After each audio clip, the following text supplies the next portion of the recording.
beserta surat yang berkaitan lainnya dinyatakan tidak sah dan batal demi hukum. Pengadilan Negeri Bandung mengabulkan permohonan pra-peradilan Peggy Setiawan atas penetapannya sebagai tersangka. Dalam sidang, Hakim Eman Sulaiman mengabulkan seluruh permohonan Peggy Setiawan. 1. Mengabulkan permohonan pra-peradilan pemohon untuk seluruhnya. 2. Menyatakan proses penetapan tersangka kepada pemohon berdasarkan surat ketetapan nomor S/90-5 Romawi /124/2024 tanggal 21 Mei 2004 atas nama Peggy Setiawan beserta surat yang berkaitan lainnya dinyatakan tidak sah dan batal demi hukum.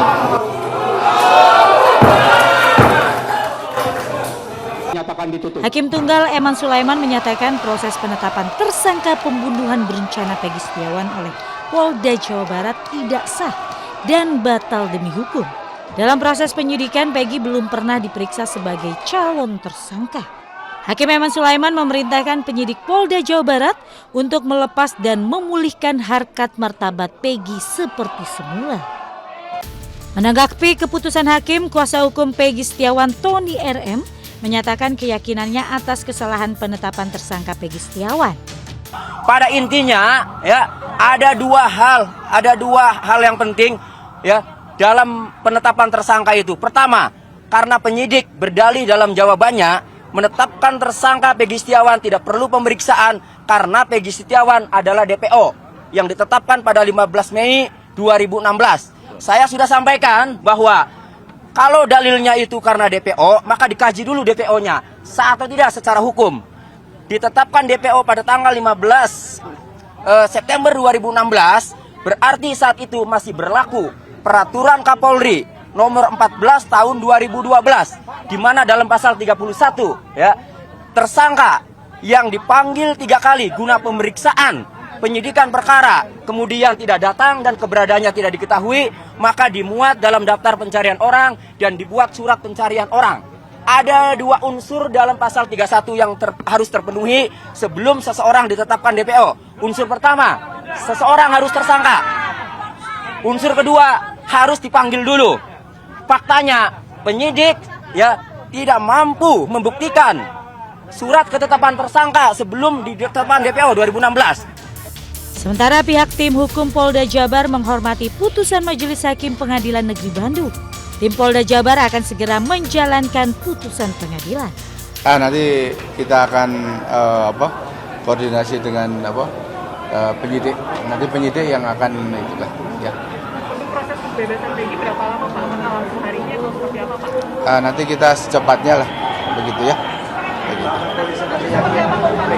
Kenapa? Kompensasi yang didapatkan oleh Peggy akan seperti apa Pak? Nanti kalau misalkan dari putusan hakim juga, bukan dari kita. Tadi tidak menyebutkan istilahnya ganti rugi segala kan begitu. Jadi untuk dihentikan penyidikan, kemudian segera dibebaskan. Itu aja. Ya. Jadi kita tetap patuh ya apa yang disampaikan oleh hakim. Selanjutnya pihak kuasa hukum Peggy Setiawan bersiap untuk menjemput Peggy di rutan Polda Jabar.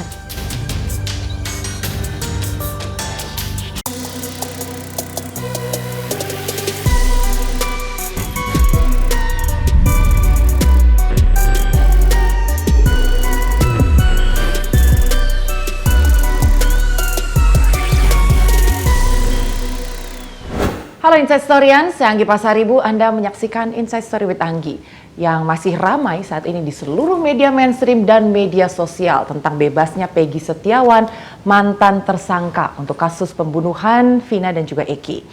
Karena baru-baru ini Majelis Hakim akhirnya menggugurkan status tersangka Peggy.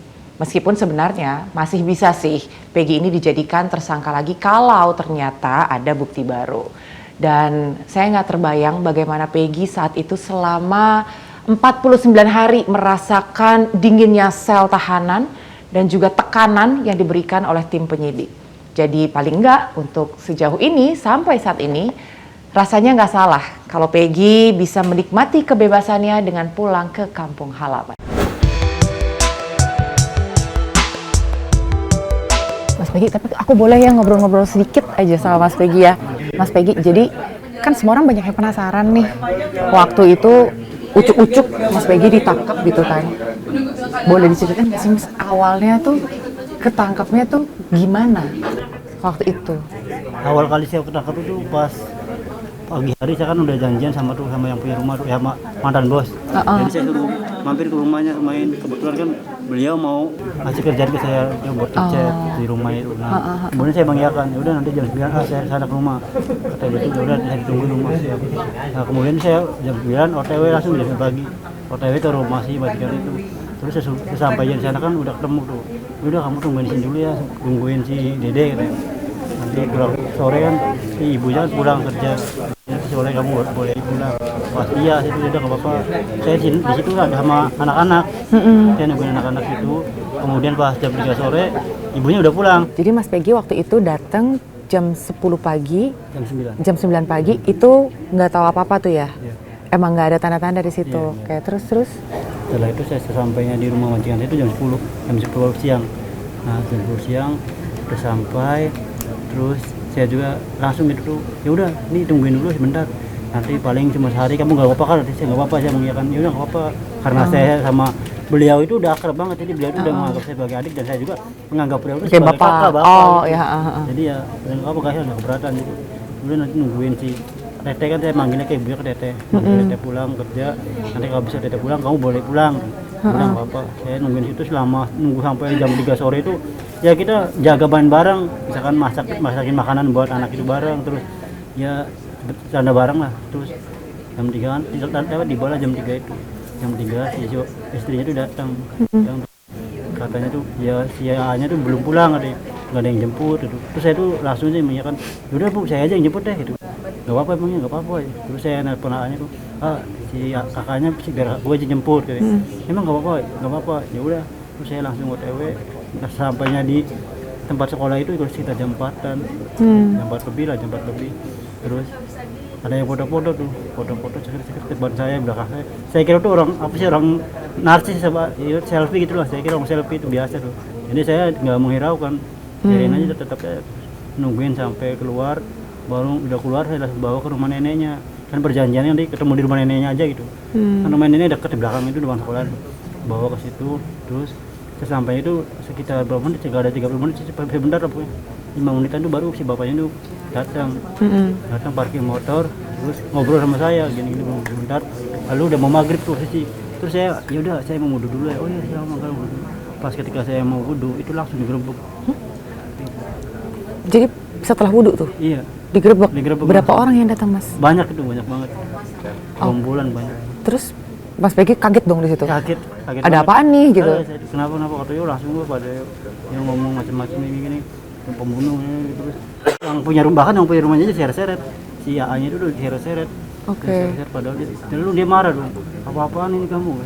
Saya juga anggota, kata si yang punya rumah, kamu gak sopan ini. Pasti itu nggak menghiraukan gitu, mereka tuh tetap aja nyeret-nyeret, terus langsung naikin saya ke motor. Saya kan langsung dibawa tuh sama salah satu Personil ya? Iya, personil bawa langsung saya keluar, dibawa ke Polsek, dibawa ke depan jalan raya gede itu. Terus masukin ke mobil, dari situ mobil jalan, dibawa ke Polsek Bojong Luar Kali Bandung. Setelah di sana saya turunin, dimasukin sebentar, dilakban, keluarin lagi, dibawa ke Dilakban mulutnya atau mata? Mata, dilakban mata, terus kan dilakban luar mata, borgol, terus langsung saya masukin ke mobil, lalu dibawa ke Polda.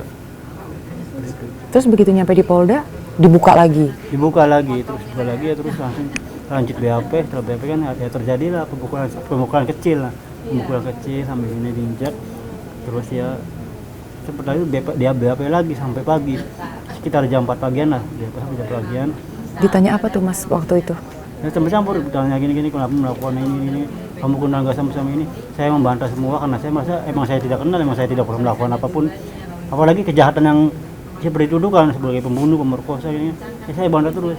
Mungkin mereka kesel, jadi ya mereka melakukan pemukulan seperti itu. Jadi tetap aja saya nggak ngaku, emang saya nggak ini kok dituduhkan sebagai kamu perong gitu. Saya nggak pernah sama sekali dipanggil perong. Kamu nggak ngaku ini perong.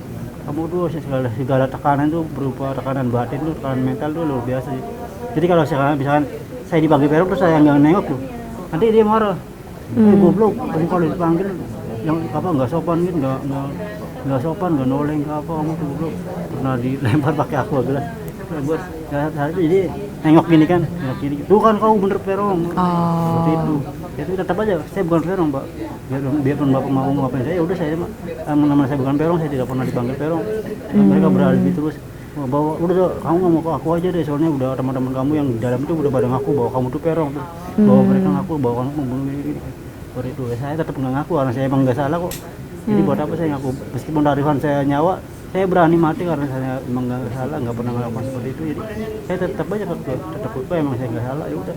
Setelah itu pagi lah sampai jam 4 pagi itu suruh istirahat dulu. Istirahatnya tapi masih di ruang penyidikan? Di ruangan itu.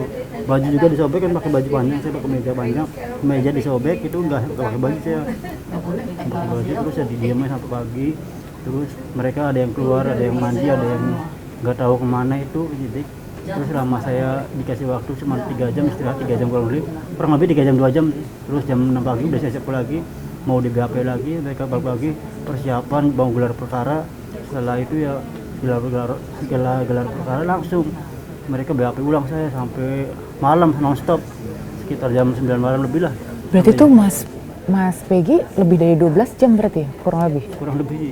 Karena sampai sampai ganti hari kan berarti? Iya. BAP terus. Hanya di BAP terus-terusan. Iya, terus-terusan. BAP juga pertanyaan tuh kan 3 penyidik itu. Ini nanya tuh saling bersamaan gitu. Jadi saya juga bingung jawabnya mana. Kalau jawab sini, ini manggil gini, saya jawab ini manggil gini. Dia kondisinya itu benar-benar saat itu mental tuh yang benar-benar down. Dibikin capek. Bikin capek sendiri. Udah nggak istirahat, badan udah capek, pikiran juga udah gak, ibaratnya udah gak tenang gitu. Jadi ya saya benar-benar down. Untungnya aja saya masih bisa mengontrol mental saya. Jadi saya masih bisa ibaratnya masih bisa mempertahankan keyakinan saya. Iya. Dikasih makan nggak Mas Peggy? Makan dikasih makan pas udah mau selesai BAP itu, udah makan dulu tuh, minum dulu itu. Harusnya saya udah kenyang. Iya. Dan pada saat itu kan sempat baca juga Mas Peggy kan sempat ditahan ya 49 hari ya. Selama 49 hari itu yang dialami Mas Peggy apa? Selama ditahan? Selama 49 hari. Awal pertama masuk memang perlakuan si tahanan itu ya pada menyorakin, pada membuli itu. Terus ya penjaga juga sama sih, hampir pada membuli. Tapi pemukulan nggak ada, membuli, mencaci maki itu. Bahkan disiarin langsung ke TV itu. Akan ada tuh. Oh iya, yang sempat. Iya, TV disiarin gini. Inilah pembunuh perong. Iya, otak utama. Wah, di situ pada bersorak semua tuh. Mati. Ada tahanan lain. Ke ruangan B3, terus ya udah setelah itu beberapa hari kemudian mereka tuh berangsur-angsur ini mulai pada percaya sama saya, pada baik itu. Diawali dengan para petugas yang sering setiap hari itu rutin ada yang foto-foto, lihat foto ini, foto seluruh tubuh, lihat ini. Mereka tiap hari rutin, setiap hari itu hampir ada 10 orang yang foto gini. Nggak tahu ngecekin apa. Saya juga kadang-kadang suka bingung sih sampai sendiri. Kan nggak ada bosan-bosannya foto-foto saya gitu. Satu hari sampai 10 orang bolak-balik foto. Mungkin untuk ngecek identitas diri di badan seperti yang dilaporin kan. Terus ada yang bilang beda, kayak ngomong sama temennya. Oh gitu. Iya belum itu. Terus ada lagi yang keluar lagi nanti yang hari berikutnya ngomong lagi, iya beda gitu.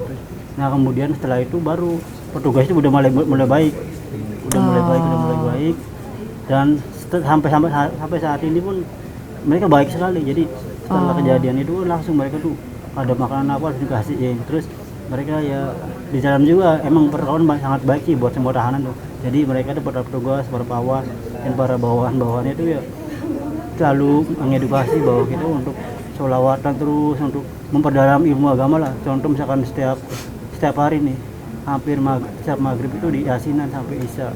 Sampai isya yasinan, setelah isya tuh kita diberi istirahat, yaudah aku istirahat dulu buat makan. Habis makan apel malam nyanyi bareng, nyanyi lagu kebangsaan Indonesia. Habis apel itu kemudian kita istirahat lagi. Nah istirahat lagi petugas pada karaokean, diajak karaokean. Ayo kita karaokean dulu, jangan mikirin masalah kalian di sini, pokoknya kalian harus belajar untuk bisa lebih baik lagi agar bisa keluar itu bisa jauh lebih baik. Oh, berarti sebenarnya pada saat beberapa hari ditahan, suasananya udah jauh lebih mending ya, lebih Iya, bagus. mending. Mas Peggy, berapa orang dalam satu sel di situ? Satu sel waktu pertama sih nyampe 17-20 orang sih, 17-20. Iya. Tapi itu bisa dikurangi, jadi misalkan kapasitasnya udah overload banget tuh, harus langsung dikurangin. Entah itu 5 orang atau 3 orang ditarik, pindahin. Oh, dipindahin supaya lebih kondusif. Mas Peggy sempat dengar-dengar juga kan, nggak tahu ini benar atau enggak. Waktu di tahanan itu informasinya katanya sempat digebukin juga, bener nggak Mas? Oh enggak sama sekali. Di Oh, enggak. ruangan itu justru saya malah nyaman, lebih nyaman daripada di ruangan BAP itu. Oh gitu. Bener, karena- Tapi nggak nyesel untuk akhirnya bisa keluar kan? Enggak lah. Ntar ternyata udah betah di sana, ya keluar gitu. Oh enggak.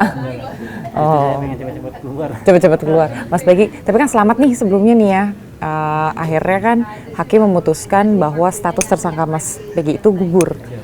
Terbukti bahwa memang tidak bersalah gitu. Gimana tuh Mas rasanya udah sempet terbayang nggak pasti bakalan bebas atau memang sempat pasrah ya udahlah nggak bakalan harus terima pil pahit kalau memang akan ditahan juga gitu. Waktu itu gimana tuh Mas? Yang pertama itu saya rasanya bahagia banget, bahagia gak nyangka dan terharu.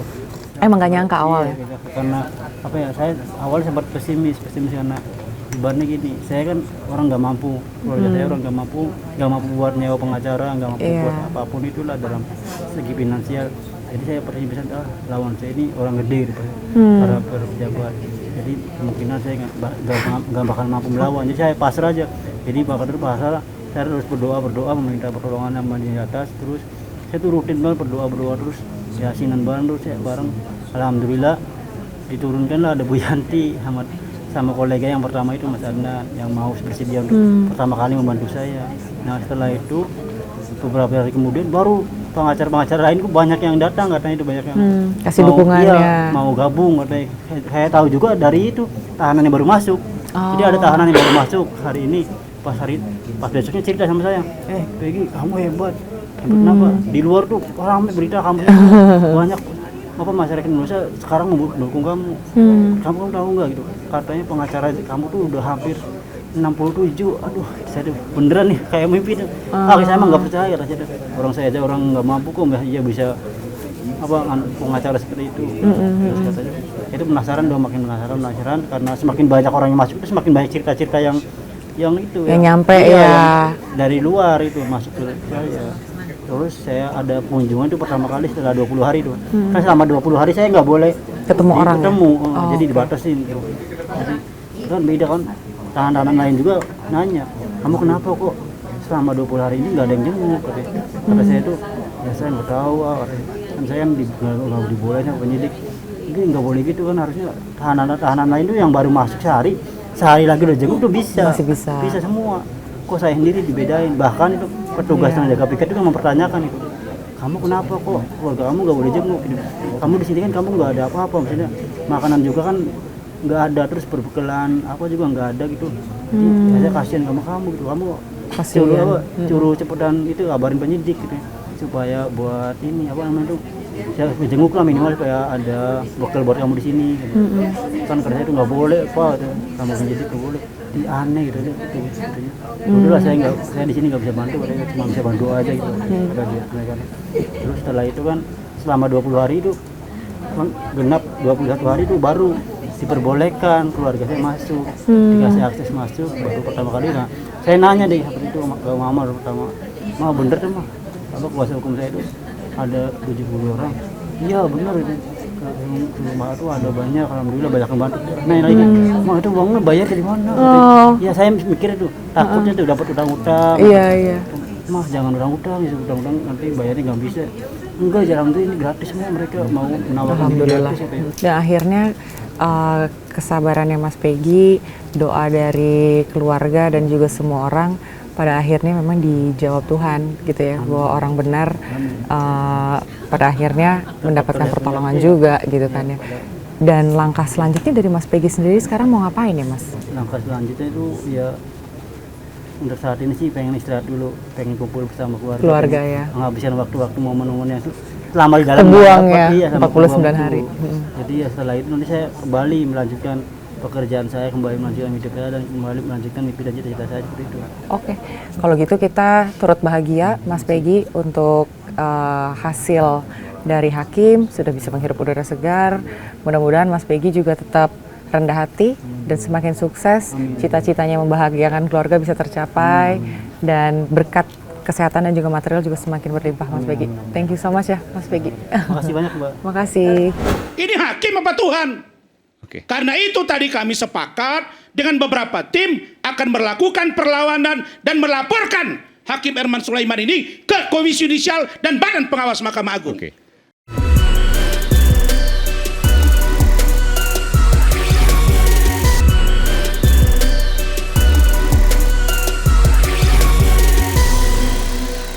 Baik Peggy maupun Saka sama-sama bebas. Tapi bedanya nih, Inside Storyan, Saka selama 7 tahun ditahan, dia sempat dicap sebagai seorang pembunuh. Padahal kenal Vina dan Eki juga enggak. Enggak cuman itu, yang namanya intimidasi, tekanan secara verbal maupun fisik dirasakan oleh Saka ketika ia diinterogasi oleh penyidik Polda Jawa Barat. Yang dimana trauma itu sampai saat ini masih ada. Sehingga ketika saya bertemu dengan Saka beberapa waktu yang lalu, saya pun harus lebih berhati-hati ketika bertanya dan juga berkomunikasi dengan Saka. Jadi sekarang Mas Saka kan udah bebas nih, gitu kan ya. Kesibukannya ke depan akan ngapain aja, Mas? Kalau ke depannya kalau lagi ada kerjaan, ada yang ngajak juga kerja, jadi nggak ngementingin main. Oh, kerja apa Mas Saka? Kalau Saka kan nggak sekolah juga, jadi dapatnya aja adanya kuliah udah kuliah. Oh, di Cirebon ya? Di Cirebon. Saya tadi Mas Saka tuh datang jauh-jauh dari Cirebon loh, khusus. Macet nggak? Macet. Tapi nggak kapok kan? Enggak. Kalau sering saya merantau di Jakarta, jadi udah biasa. Kalau Jakarta macetnya udah biasa. Oh, Mas Saka, tapi setelah melewati perjalanan yang panjang ya waktu itu, jadi ada trauma nggak sih? Jadi mendingan kerjanya nguliknya di Jakarta aja deh gitu. Oh, kalau trauma kayak gitu sih enggak. Enggak, puji Tuhan ya. Mas Saka ceritain dong, jadi pada saat di tahanan waktu itu diapain aja, Mas? Kalau setelah penangkapan. Setelah penangkapan. Saya di Polres dipukulin. Diananya bener-bener dipukulin tuh bener-bener. Tiap ada polisi yang datang juga nanyain kasus apa, udah pasti dipukulin. Langsung tuh? Iya. Kasus apapun, bukannya kasus pembunuhan doang. Semuanya kayak gitu semua. Jadi bukan saya aja yang ngalamin dipukulin tuh. Semua narapidana juga yang di sana tuh sama. Dipukulin semua. Jadi pada saat penangkapan, setelah penangkapan, pada saat ditahan juga dipukulin semua. Ya, semuanya. Setiap hari. Ya, kalau itu mah emang iya, waktu pertama setiap hari. Terus Mas Saka saat itu bingung dong pasti kan? Iya. Ngomong nggak? Saya kan nggak salah, saya salah apa gitu? Ya sempet ngomong juga, tetap aja kekeh jawaban polisi, minta pengakuan, suruh ngakuin bukannya apa yang saya perbuat. Oh ya? Iya. Jelasnya ngomongnya gimana, Mas? Ya nyampe ngotot-ngotot tuh, berkata kasar, kata-kata kasar terus, sama dipukulin, suruh mengakui. Terus Mas Saka tetap kekeh tuh? Tetap kekeh. Nggak mau gitu? Nggak mau. Waktu Mas Saka bilang nggak mau, dihajar lagi? Tetap aja terus dipukulin lagi. Selama 7 tahun? Hampir setiap hari berarti Mas Saka? Jadi bukan selama 7 tahun, jadi pas lagi di Polresta sama di Polda Bandung doang. Jadi sisanya tuh waktu dipindah ke LPKA Sukamiskin tuh enggak ada pemukulan sama sekali. Nah waktu itu kan mungkin Ibu juga bisa membantu menjelaskan juga Ibu ya, pada saat akhirnya hakim ketuk palu dan akhirnya dinyatakan bersalah padahal tidak melakukan hal yang dilakukan itu, nggak ada penolakan sama sekali. Ya, sebenarnya kan di proses persidangan juga Saka kan sudah menyatakan pengaku, tapi dia bahasanya bukan cabut, cabut, dia hanya memang menuliskan apa yang tidak dilakukan. Nah, mengakui karena dipaksa. Ya. Karena waktu itu kan Saka 15 tahun, jangankan saya pengacaranya dia nggak ngerti. Jadi komunikasinya harus dengan kakaknya dulu, sok ajak ngomong Saka begini baru. Cuman memang waktu itu apa yang dia dituduh seperti itu, harusnya dia tidak mengakui tetapi mendapatkan penganiayaan. Waktu itu sebetulnya bahasanya sederhana, saya dipukuli dan disetrum. Cuma 2 kalimat itu. Disetrum Saka? Iya, setrum. kalimatnya cuma itu waktu di 2016. Jadi tidak detail seperti ini karena saya juga susah komunikasinya. Gitu. Jadi sebetulnya sih dulu sudah menyatakan itu, hanya sederhana bahasanya. Saya dianiaya dan disetrum jadi terpaksa ngaku. Gitu. Karena nggak kuat mengalami intimidasi dan siksaan, ikutin aja deh maunya polisi saat itu ya. Kasian ya, sebetulnya memang nggak manusiawi sih pada akhirnya. Dan ini kan sedang mengajukan PK ya Ibu ya. Nah itu yang diharapkan apa Ibu? Ya sebetulnya sih kan keyakinan saya dari dulu di 2016, ya Saka juga merasa tidak pernah melakukan perbuatan yang dituduhkan gitu. Saya sempat meneriakan di 2016-2017, tetapi kan kondisinya berbeda sekali seperti sekarang. Nah ketika mau tidak mau, waktu itu saya sudah menyarankan PK, cuman waktu itu kakaknya setelah istiharoh ternyata nggak dapat. Sekarang berbeda suasananya. Apalagi beberapa keterangan yang sudah dicabut, merasa diarahkan, itu juga kesempatan buat Saka untuk melakukan PK. Kebetulan saya juga mendapatkan novum yang mungkin tidak dimiliki oleh yang lain. Itu novum itu sangat berharga karena di situ nampak dari kondisi yang sebenarnya apa sih yang terjadi gitu. Ya nggak bisa cerita Mbak karena memang sudah ada di memori PK, tapi secara ini saya tidak bisa menjelaskan detailnya kepada media. Dan mudah-mudahan keyakinan saya dan Saka yakin tidak pernah melakukan perbuatan yang dituduhkan dengan memori PK itu, mudah-mudahan saya sih mengetuk hati semua institusi agar kalaupun ada kesalahan, kekeliruan di masa lalu, mudah-mudahan sekarang tidak lagi terjadi. Iya, sebenarnya ini juga jadi beban saya juga ya Ibu dan juga Saka untuk kembali mengorek dan menanyakan hal ini karena itu kan seperti mengorek luka lama ya, dan itu sangat sangat berpengaruh takutnya untuk Saka. Tapi saya sepakat juga dengan Ibu bahwa situasinya saat ini memang berbeda dengan beberapa tahun lalu. Bagaimana gempuran media sekarang begitu kuat gitu kan ya. Kita mengharapkan tentu yang terbaik juga untuk Mas Saka dan juga untuk Ibu. Dan untuk Mas Saka sendiri sekarang ini apakah ada menjalani konseling secara psikologi untuk traumatik atau segala macam itu ada nggak? Ini ya, belum. Saya sudah komunikasi dengan LPSK. Jadi LPSK paham betul kondisi Saka seperti apa, itu juga sudah ditawarkan. Saya juga sudah mengajukan, apalagi kan menjelang sidang PK juga kan Saka butuh kekuatan. Benar. Cuman memang waktunya belum ketemu, harusnya dijadwalkan besok, tetapi memang masih ada kesibukan LPSK di kota lain, timnya akhirnya Bu nanti dijadwal ulang saja. Sebenarnya harusnya besok sih, cuman memang ada kegiatan yang tidak bisa ditinggalkan. Iya, berarti dengan PK yang diajukan dari pihak Saka ini Ibu, yang diharapkan apa Ibu? Yang pasti sih Saka juga ingin meneriakan bukan dia pelaku pembunuhan, pemerkosaan seperti yang tercantum di dalam putusan lalu. Karena kan 340 dan itu sebetulnya yang penting, kemudian juga merehabilitasi nama Saka karena memang kalau peristiwanya tidak terjadi bukan Saka pelakunya, itu yang kita harapkan sehingga kedepannya kan stigma buruknya kemana-mana Saka pernah melakukan. Saya sih berharap kedepannya juga kehidupan Saka lebih baik, tapi yang terpenting lembaga peradilan saat ini memang betul-betul harus meneliti kembali apa yang kita ajukan. Itu membersihkan nama baik Saka lah ya sebetulnya. Karena viral aja nggak cukup kalau misalnya hati para institusi penegak keadilan tidak tersentuh. Iya. Supaya keadilan bukan cuma berpihak pada mereka yang punya kuasa dan mereka yang punya uang ya, tapi justru untuk orang-orang yang seperti Saka. Tapi Mas Saka sendiri sekarang ini situasinya sudah lebih baik atau kadang-kadang masih suka kebawa mimpi gitu atau apa gitu yang dirasain sekarang apa Mas Saka? Ya kalau Saka sih kalau kebawa mimpi juga enggak pernah. Udah lepas aja ya. Udah lepas aja ya. Oke. Mas Saka sendiri tapi udah sempat ketemu Mas Peggy? Belum. Sama sekali nggak pernah tahu ya? Kenal juga kan enggak kenal. Itu temennya kakak. Nggak seangkatan, bahkan jauh umurnya. Bahkan ketemu juga kan nggak pernah kan ya? Karena kan umurnya Saka waktu itu 15 tahun kan? 15. Tapi memang kan itu dekat, kampungnya dekat kan.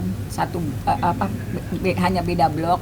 Kalau di kampung kan namanya di Cirebon, antar blok pasti walaupun tidak kenal, mungkin ada yang kenal muka, ada yang, tapi kan bukan berarti kenal gitu, cuman oh dia tahu anak desa sebelah biasanya sebegitu. Tapi kalau Saka dengan Peggy angkatannya kan jauh. Udah jauh, iya. Berarti setelah Saka bebas nih ya, setelah lepas gitu, keluarga sendiri gimana dan juga warga sekitar yang tinggalnya nggak jauh dari rumah Saka? Ya kalau warga sendiri mah emang udah tahu emang kejadian itu tuh emang nggak ada sebenarnya. Jadi warga pribadi saya, jadi tuh udah tahu sebenarnya kayak gimana. Jadi responnya tuh biasa aja. Nggak ada ini mantan pembunuh, enggak. Yang itu kan di luar, Mbak. Iya. Kalau lingkungan sekarang paham semua. Kalau lingkungan saya udah paham semua ya. Iya. Kalau lingkungan di luar yang lainnya saya nggak tahu. Tapi gini, kita percaya kan kadang-kadang situasi nggak enak tuh pasti ada berkat yang kita dapetin ya gitu kan. Ada pelajaran gitu kan. Nah, apa hal positif deh supaya kita nggak selalu melulu melihat itu sebagai suatu hal yang buruk. Hal yang positif yang Saka dapat selama Saka di lapas? Ya, dapat ijazah. Dapat ijazah. Puji Tuhan, alhamdulillah. Susah ya dapat ijazah. Akhirnya dapat ijazah. Belajar apa waktu itu? Ya sekolah biasa aja, cuma sekolah paket. Sekolah paket. Yang paling suka pelajaran apa? Matematika. Wih, mantap. Matematika paling suka. Yang paling nggak suka? Bahasa Inggris nggak? Little you can lah ya gitu. Oke Ibu, makasih. Mas Saka juga terima kasih, sehat-sehat. Dan kita berharap yang terbaik untuk PK-nya.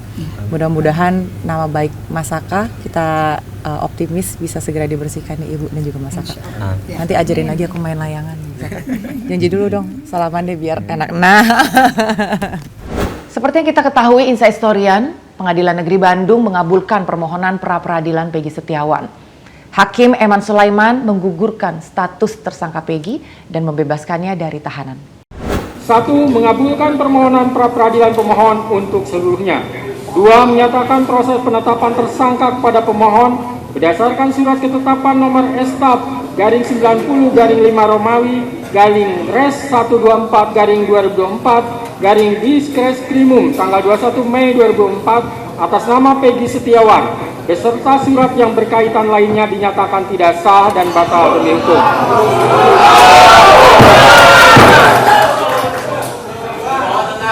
Perkara pra-peradilan atas nama saudara Peggy Setiawan selesai dan sidang dinyatakan ditutup.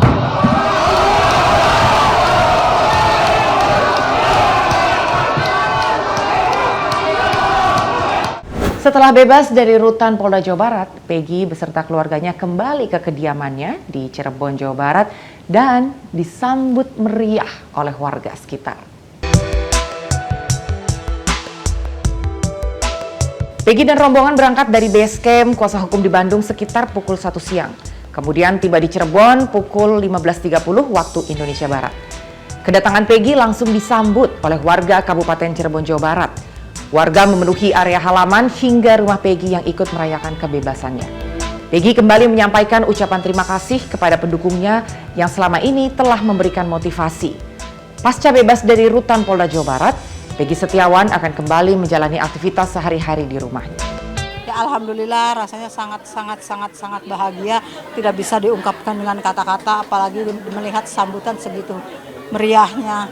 Ya Allah, sampai nggak bisa berkata apa-apa. Saya mengucapkan banyak terima kasih atas seluruh dukungan warga Simaja, juga warga Saladara, juga Pak Kuwu, Pak RT dan Pak Camat, semuanya saya ucapkan banyak terima kasih telah mendukung Peggy Setiawan.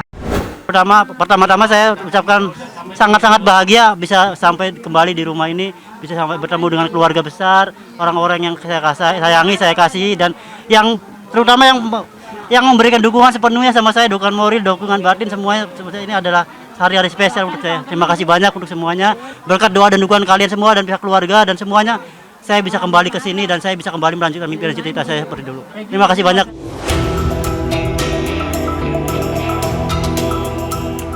Perlawanan Peggy Setiawan berdampak pada 7 terpidana kasus pembunuhan Vina dan Eki. Kuasa hukum dan juga keluarga 7 terpidana kasus Vina melaporkan Aep dan Dede, 2 saksi kunci ke polisi atas dugaan pernyataan sumpah palsu. Laporan kedua saksi dalam upaya mencari novum atau bukti baru untuk pengajuan peninjauan kembali atau PK. Aep dan Dede dituding memberikan keterangan yang tidak benar yang menyebabkan ke-8 orang diadili dan 7 diantaranya masih mendekam di penjara. Kuasa hukum terpidana juga menyertakan bukti fisik dan digital untuk memperkuat laporannya. Bukti fisik yang dibawa yaitu putusan Pengadilan Negeri Cirebon hingga surat kuasa kesaksian para terpidana saat ditemui kuasa hukum di tahanan. Ya, saya hari ini berfokus pada penanganan laporan dugaan sumpah palsu, kesaksian palsu di depan penyidik, ya kan? Karena bukan dilakukan di depan pengadilan, yaitu yang kita duga adalah saudara Aep dan saudara Dede. Nah, kemudian tadi bicara persoalan Aep tidak ada. Ayahnya itu adalah warga Kabupaten Purwakarta, Kecamatan Pleret, desanya Palinggihan. Rumah ayahnya ada. Dan kemudian Aep di mana posisi hari ini bukan kepentingan kita. Kepentingan kita hari ini adalah kita berkepentingan bahwa 7 orang terpidana yang masih mendekam di penjara harus punya jalan untuk keluar.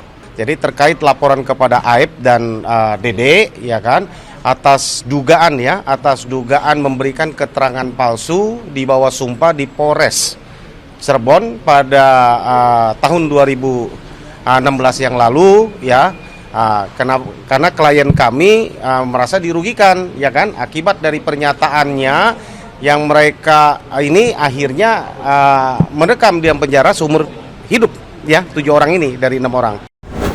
Setelah euforia bebasnya Peggy Setiawan, Inside Storyan ada yang menarik perhatian publik, yaitu pernyataan dari praktisi hukum Rasman Arif Nasution yang menyampaikan akan melaporkan Hakim Tunggal Pra-Peradilan Eman Sulaiman ke Komisi Yudisial dan Pengawas Mahkamah Agung.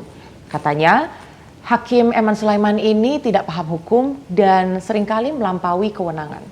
Kita tunggu pergerakan dari Bang Rasman. Putusan pra-peradilan yang mengabulkan permohonan tentang tidak sahnya penetapan tersangka, tidak menggugurkan kewenangan penyidik untuk menetapkan yang bersangkutan sebagai tersangka lagi setelah memenuhi paling sedikit 2 alat bukti yang baru dan sah, yang berbeda dengan alat bukti sebelumnya yang berkaitan dengan materi perkara. Nah, kalau Hakim Eman Sulaiman baca ini, dia nggak mungkin keluarkan poin 5 ini. Kok dia sepertinya sudah mengikat putusan berikutnya akan berlaku dari putusan dia ini. Ini hakim apa dukun? Ini hakim apa Tuhan? Karena itu tadi kami sepakat dengan beberapa tim akan melakukan perlawanan dan melaporkan Hakim Eman Sulaiman ini ke Komisi Yudisial dan Badan Pengawas Mahkamah Agung. Artinya, memang perkara ini sejak awal ada sesuatu yang disembunyikan. Sehingga menjadi ambyar. Ambyar untuk membuat suatu replika kasus yang sebenarnya itu seperti apa.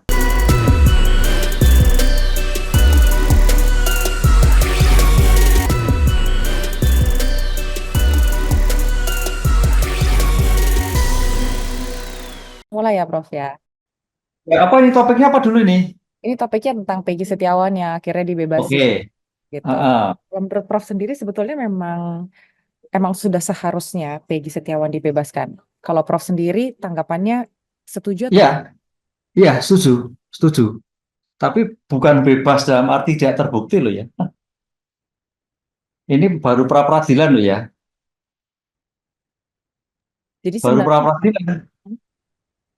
Baru pra-peradilan. Jadi nanti bisa ditetapkan lagi. Lagi, Mbak. Iya, kan tapi pra-peradilan itu sebetulnya kontrol. Pra-peradilan itu kontrol seseorang lembaga penegak hukum untuk menentukan status tersangka. Lah itu polisi yang salah, gitu loh. Polisi yang salah. Makanya ketika tidak melindungi asasi manusia, dia harus dilepaskan. Oke, Bukan dalam arti bebas tidak terbukti seperti dalam rumusan, enggak. Belum. Makanya nanti dimungkinkan ada bukti baru, Peggy menjadi tersangka lagi. Oke, berarti sebetulnya dalam hal ini Peggy masih ada kemungkinan untuk dipanggil lagi. Oh, pasti. Ya, pasti. Karena memang Teorinya beberapa waktu lalu juga sempat ada pernyataan dari Rasman yang menyatakan kalau hakim ini salah gitu. Kalau menurut Prof Ibnu sendiri gimana? Enggak salah hakim. Hakim saya kira on the track dan berani memberi putusan yang luar biasa. Benar, karena itu putusan tentang sah tidaknya penentuan tersangka. Gitu loh. Jadi sudah betul, nggak salah hakim, nggak salah. Kalau melihat bagaimana hakim pada akhirnya menggugurkan status tersangkanya Peggy nih, Prof. Dan berujung terpidana lain akhirnya ingin mengajukan PK. Ya, Nah, itu lain persoalan. itu gimana tuh, Prof? Iya, masalah lain. Udah mulai belum? Mau mulai? Udah, Prof. Oh iya. Terhadap tersangka, ya terdakwa yang sudah diputus, maka satu-satunya jalan dia mengajukan peninjauan kembali. Peninjauan kembali itu sebagai dasarnya bukti baru. Bukti baru itu bukti yang ketika pertama kali disidang belum ditemukan, Pak. Itu belum ditemukan. Makanya pertanyaannya, bagaimana korelasi Peggy dengan para terdakwa yang lain? Kalau Peggy itu tidak terlihat dan tidak ada pada waktu itu, kan gitu. Ini kan tidak terlihat ketika itu kan. Apa hubungannya dengan yang sekarang? Ini problemnya ibaratnya studi kasus akhirnya nanti, Mbak.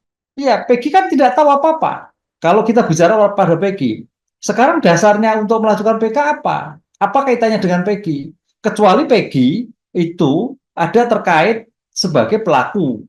Nah, ini harus ditentukan dulu. Peggy ini kan tidak terkait dengan pelaku, dia alibinya tidak ada pada waktu TKP terjadi kok. Itu loh. Berarti pengajuan PK ini nggak ada korelasi dan nggak ada hubungannya dengan pembebasan. Nggak ada korelasinya. Nggak ada korelasinya. Oke. Iya, nggak ada korelasinya. Dan gini, Prof, pada saat Peggy ditetapkan sebagai tersangka dan pada akhirnya di sidang pra-peradilan, hakim menyatakan bahwa Peggy memang tidak bersalah. Dalam hal ini kan ada nama baik yang sempat tercoreng. Sebetulnya kalau menurut Prof sendiri, negara seharusnya memberi ganti rugi nggak sih, Prof, secara material kepada Peggy karena ada unsur salah tangkap. Prosedur hukum di negara kita sendiri sebetulnya gimana, Prof? Ya, ganti rugi akan diberikan ketika dimintakan. Karena dalam undang-undang KUHP itu stelsel ganti rugi itu stelsel aktif. Sehingga kemarin idealnya ketika mengajukan tentang menggugat sah tidaknya penentuan tersangka, ya kan? Ketika dinyatakan tidak sah, maka sekaligus dimintakan ganti rugi. Nah, kemarin tidak dimintakan, Mbak. Karena tidak dimintakan, maka putusannya tidak ada ganti rugi. Oleh karena itu, para penasihat hukum kuasanya sekarang harus memintakan ganti rugi. Dan itu diatur dalam PP 2015, nomornya berapa? 40 kalau nggak salah. Itu diberikan ganti rugi. Sampai berapa? Kalau nggak paling tinggi sampai 600 juta. Ya paling tidak ganti rugi itu terhadap nama baik, kemudian pekerjaan yang ditinggalkan, pekerjaan yang dihasilkan. Nah itu yang dihitung, karena ini merupakan sudah dilakukan upaya paksa. Upaya paksa apa? Ditahan upaya paksanya. Dalam undang-undang diberikan ruang sekaligus dimintakan ganti rugi, tapi tampaknya teman-teman penasihat hukum fokus pada sah tidaknya penentuan tersangka kasus Peggy. Iya, kayaknya kayak gitu ya kalau diperhatikan. Ya. Memperjuangkan adalah supaya Peggy ini bebas dan terbukti tidak bersalah. Iya. Kemarin pun waktu saya ngobrol dengan Peggy dan juga kuasa hukumnya memang lebih berfokus kepada status Peggy saat itu. Tapi sebenarnya kasus ini masih panjang ya, Prof. Kalau dilihat Peggy dinyatakan tidak bersalah, kemudian ketika Saka Tatal juga sudah bebas, ternyata juga dia menyampaikan dia adalah korban salah tangkap. Jadi sebetulnya ini mau dibawa kemana kasusnya, Prof? Ya, kasus ini harus dibuka secara terang benderang. Sebetulnya siapa dulu pelaku dari pembunuhan dan perkosaan. Sepanjang tidak diketahui pelaku dari pembunuhan dan perkosaan ini akan menjadi melebar kemana-mana. Oleh karena itu, kami sarankan bahwa polisi fokus mengejar pelaku dan pemerkosaannya itu. Jangan sampai kemarin para penasihat hukum yang melaporkan ya atas sumpah palsu, keterangan palsu itu sekunder.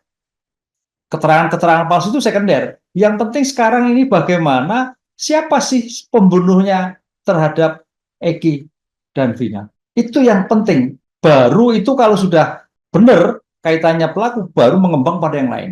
Sehingga jangan sampai ini perkara tidak fokus. Siapa yang menugas? Polri. Iya, masih agak ngawang-ngawang sih sebenarnya Prof, kalau dilihat ya. Iya, awang-awang karena ada tiga DPO tadi. Iya. DPO awang-awang. Karena namanya subjek hukum itu harus jelas pelakunya. Karena terkait pertanggungjawabannya. Iya kan, Gitu, Mbak. ketika ramai di media membicarakan soal Peggy, terus ternyata salah tangkap juga, kemudian Saka Tatal bebas juga, dan 7 terpidana lain yang masih dalam tahanan juga informasinya ini adalah korban salah tangkap karena mereka berada di desa yang sebetulnya nggak berkaitan dengan tempat di mana Vina tinggal. Jadi Iya, sih bukan di situ yang diobak-abik gitu kan. Jadi kita sekarang iya, sedang mempertanyakan ini kasus mau dibawa kemana, sementara ayah Eki dan juga ketua RT yang sebelumnya sempat memberikan keterangan sekarang hilang, Prof. iya, iya. Gimana dong? Artinya, memang perkara ini sejak awal ada sesuatu yang disembunyikan sehingga menjadi ambyar untuk membuat suatu replika kasus yang sebenarnya itu seperti apa, gitu loh. Jadi ada dua permasalahan sejak awal, Mbak. Pertama adalah rekayasa. Rekayasa itu bisa rekayasa suatu peristiwanya karena kemarin TKP-nya berubah-ubah. Kemudian juga masalah subjek pelakunya. Itulah yang menyebabkan polisi dikatakan kemarin tidak profesional. Karena secara teori, dalam pengungkapan, penyidikan, itu istilahnya the gatekeeper of criminal justice system. Pintunya dulu. Kalau pintunya tidak jelas, ya kemana-mana tidak jelas. Ini yang menjadi PR. Pertanyaan yang kedua, dengan tanda petik tidak profesional, apakah sengaja, ataukah karena ketidakmampuannya, ataukah karena ada faktor X? Nah, ini problem lagi. Faktor X, ada sesuatu yang ditutupi. Dua hal itu, Mbak, dalam teori kriminalistik itu kekacauan penyidikan itu karena ada suatu ketidakprofesional, ada suatu ditutupi. Sehingga sampai sekarang seperti ini. Nah, satu-satunya kunci ya diaudit penyidik ketika itu. Periksa ulang ketika itu, siapa penyidiknya ketika itu. Barang buktinya seperti apa. Baru dilakukan penilaian-penilaian selanjutnya. Ya, memeriksa kembali penyidik saat itu meskipun jadi tarik mundur jauh sekali ya sebenarnya. Iya, tapi kan bisa memberikan gambaran yang jelas. Iya. Kalau gambarannya sudah nggak jelas, bagaimana merekonstruksi buktinya? Menurut Prof sendiri, apakah itu akan dilakukan atau nantinya akhirnya jadi di case close? Enggak, wajib dilakukan. Wajib dilakukan. Ya, karena tergantung juga sekarang dorongan publik. Karena jadi PR besar dalam sejarah pengungkapan perkara pidana di Indonesia. Jangan sampai ini muncul lagi begitu. Oke.